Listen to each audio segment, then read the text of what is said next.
corps qui affluait de sang, le visage éreinté, au pied du lit, posé juste à côté d'une armoire. Son corps était posé par terre. Elle affluait de sang. Le sang était partout dans la pièce. La porte était fermée. Le jeune enfant regardait la jeune femme par terre allongée. Son corps était en train d'affluer de sang. Il y avait du sang partout dans la pièce, à tel point que le parquet en regorgeait. À tel point que le parquet en regorgeait de sang. La flaque était énorme. Le lit était dressé, droit, contre la fenêtre. Droit contre la fenêtre, le lit était dressé et fait. Les coussins étaient repliés un peu en avant, posés l'un contre l'autre sur le bord du lit. Le visage éreinté, fatigué, la jeune femme était posée par terre. Redressée contre le bord du lit, la jeune femme était posée par terre. Les paumes de ses mains touchaient le sol. Son visage était éreinté, fatigué. Son corps regorgeait de sang. Une arme était posée à sa droite. Et juste devant lui, le jeune garçon voyait les draps blancs se tacher de sang. Il y avait cette goutte de sang qui était sur le bord du lit. Sur le bord du lit, il y avait cette goutte de sang qui tombait. Il y avait le pieu sur le bord, attaché à un mât.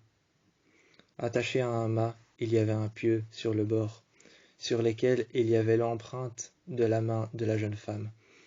Il y avait l'empreinte de la main de la jeune femme, attachée à un mât. Ce pieu sur le côté était couvert de sang. Son visage éreinté regardait vers la droite. La maison elle-même avait les portes fermées, les volets et les châssis. Les volets et les châssis étaient fermés, les portes étaient fermées. La clé était sous lui, et la jeune femme regardait vers la droite.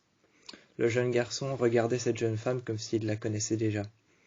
En regardant par la fenêtre, il a aperçu un corbeau. Le corbeau déployait ses ailes et le regardait un instant. Déployant ses ailes, le corbeau s'en est allé. Il regardait la jeune femme, le visage triste, apeuré.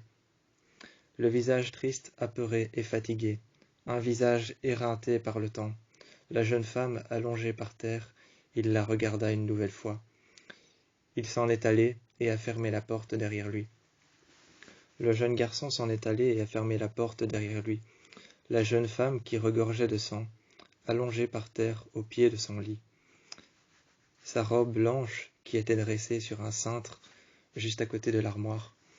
Sa robe blanche qui était dressée sur un cintre juste à côté de l'armoire. Le jeune garçon la regardait un instant. Le corps était positionné sur le côté, appuyé contre le lit, presque entièrement par terre, les jambes étendues et les paumes des mains sur le sol. Le visage éreinté et fatigué. La jeune femme regarde l'enfant. Le visage fatigué, les yeux presque noirs. Les yeux bruns et presque noirs, la jeune femme se lève, prend la main de l'enfant et commence à marcher dans le couloir. Quand la jeune femme s'est levée, elle prit alors sa robe blanche.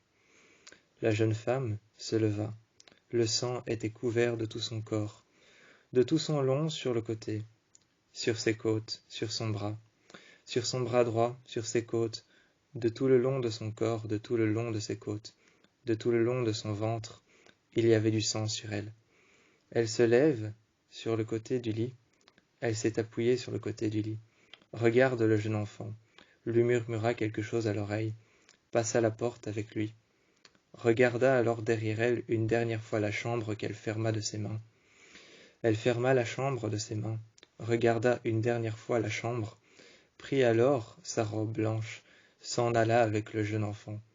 Une fois à l'extérieur, le jeune enfant regarda la maison qui commençait à s'éloigner de plus en plus. La maison commençait à s'éloigner de plus en plus. Le jeune enfant avait un goût de métal, un goût de fer et un goût de sang dans la bouche. Le jeune enfant avait un goût de métal, un goût de fer et un goût de sang dans la bouche. Il avait regardé la jeune femme qui était en train de marcher pieds nus dehors. Pieds nus, dehors, la jeune femme était en train de marcher. Elle se retourna vers la maison, serrant très très fort le poing du jeune garçon. Serrant très très fort le poing du jeune garçon. Le jeune garçon, lui, se tourna vers la jeune femme.